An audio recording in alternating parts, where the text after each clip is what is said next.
Task force और रायपरती police ने मुश्तरका तौर पर कार्रवाई करते हुए उड़ीसा से महाराष्ट्र को ममनुआ गांजे की गैर कानूनी मुंतकली को नाकाम बनाते हुए गांजे की स्मगलिंग में मुलविस 5 के मिन जुमला 4 बैन रियासती स्मगलरों की टोली को गिरफ्तार कर लिया।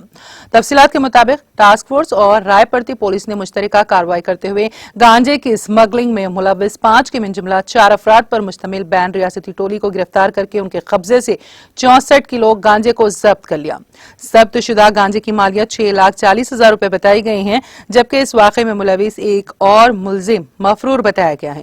गिरफ्तार किए गए मुलजिमीन की शिनाख्त संतोष सीताराम काले, लक्ष्मण सीताराम, राहुला मनोहर और स्वरज संजय काले के तौर पर की गई हैं, जिनका ताल्लुक पुणे और महाराष्ट्र के अजला से है। कमिश्नर पुलिस वरंगल ने मीडिया से बात करते हुए इस सिलसिले में तफसीलात से वाकिफ करवाया।